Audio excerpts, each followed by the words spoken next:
is Bruno, and besides being an English teacher, I'm also an electronic technician. And today I'm going to teach you guys how to use this nice toy we have here. It's called Power Supply Unit. For short, it says PSU. What can you do with this? This is an equipment that we use for supplying energy to many things that use direct current to be fed, okay? For example, mobile phone or a computer, like a laptop computer, a motherboard inside of the computer, the desktop computer, anything like that. This is probably a Chinese model that was registered by this Brazilian company called Minipa. Anyway, this one here is a double power supply unit. It can provide two types of supplies, okay? Here we have one, and here we have the second one. First one, second one. So it's pretty easy. First you have to find the power button where you have to press it, of course, because you have to turn it on. Once it's on, you have to start understanding what everything here means. I'll take for granted that you are a technician and you know what current and voltage and resistance, you know all these things, okay? You know the Ohm's law, all these things. So let's start by checking here. On the display, to the left side, okay, you have the voltage. And you adjust the voltage here. Dialing to the left, you decrease the voltage. Dialing to the right, you increase the voltage. This power supply can only supply up to 33 volts direct current, okay? And for each of the suppliers here, okay? So a total 36, because you can use them in series with one another, which means that you can put it like this. You can put these two ones together, okay, like this. And then you have the positive here and the negative here. This is series, okay? But if you want to use it in parallel, I don't know if I go deep to explain you the settings, how to do it, but I just want you to know that there is this possibility. If you need to supply something that requires, let's say, 50 volts, and one of these suppliers can only provide you 33, therefore you need to use them in series so that you can reach that 50 volts. Okay? But for now, I just want you to know that this display here, these numbers are related to the voltage. You can see here, it says voltage, okay? And to the right, you have the current, okay? Voltage is the potential difference. You probably know that. And the current is what actually feeds the appliance, computer, like I said, the mobile phone or whatever, the radio, or whatever, camera, it could be a camera like this. So you can use this instead of having to keep a pile of power supplies for each things that you work with. You can have one of this and use for all the things you fix and you repair, okay, in your bench. So, okay, Bruno, but how can I make this thing work? It's pretty easy, okay?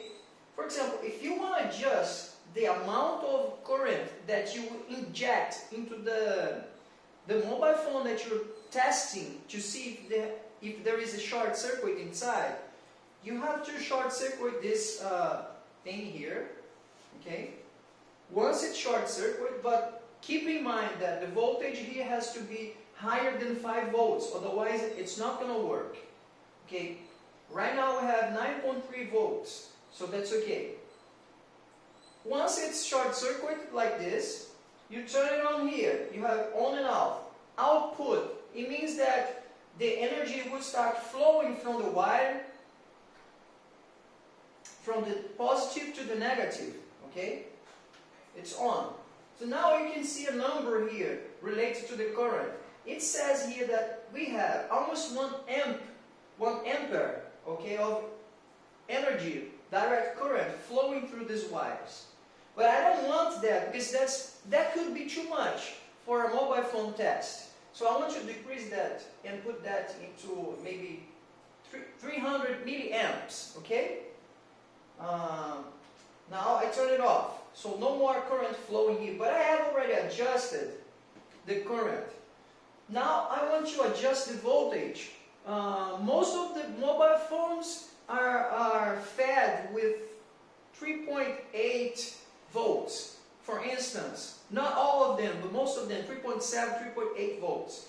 So we have to set here the voltage to 3.7. Because if you put something higher than that, you will fools the mobile phone, if that's what you are repairing, okay? 3.7. If you don't trust this thing, you can use your multimeter to check if what is coming out here is really 3.7 volts. Alright. Now, we short circuit it again and check. We still have 340 milliamps coming out here, which I think is enough. It's just an example, okay? But you can go increasing it as you feel that the component that is fused is not heating. If that's the technique you use for finding the short circuits on your board, in your mobile phone, okay? It's just an imaginary situation, okay? Alright.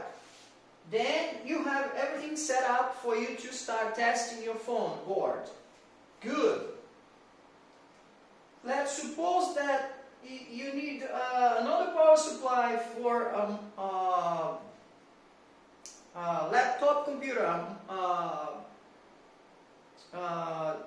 Yeah, a laptop computer. That's laptop computer or notebook. Okay, notebook. Because some people don't know the word laptop computer. So you can keep this one there, you know, for some time,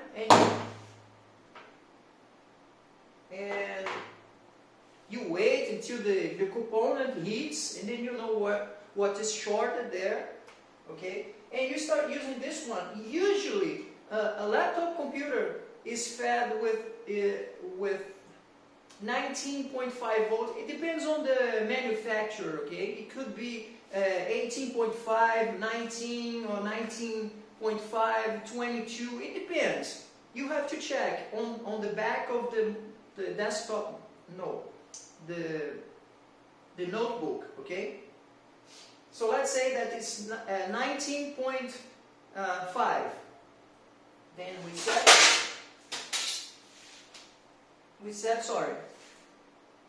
set the other one, okay?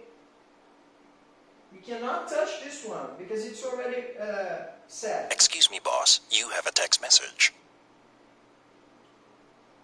So we set here to 19.5. Then we short circuit here. Have to be careful because let's say that before I was using it with 3 amps or 5 amps which is the maximum amount of current that this power supply can provide. Therefore, we should not short circuit it with 19 volts because that's too much, okay? Too much for this wire, that's what I mean. So we have to remember the Ohm's law. So we go back to the minimum, which is 5, and then we turn it on. Okay, but it was already on because we were feeding in the mobile phone, remember? So I don't need to come here and turn on the output again because it's supposed to be on already, right? So what I had to do was to decrease the amount of voltage here. But, okay, it wasn't on, so I see here we only have 300 milliamps. Good. So least 1 amp to check if a transistor is fused in on a board, in a not mobile phone, but a laptop computer, okay? At least 1 amp, otherwise it's not gonna heat. Because most of these components are there to provide more than 1 amp. So 1 amp is almost nothing for them. We also want to check if the charging circuit is working. The charging circuit usually takes like 1.5 amp. So I think 1 amp is okay to begin with. Turn it off. You don't need to turn it off, okay? So we start increasing the voltage here. Put to 19.5. And that's it. We have everything set up. Now we can test. But you gotta be careful, because if you touch these two tips here accidentally when you were dealing with the laptop computer, you can destroy the thing even more. Okay? So I think that's it for today.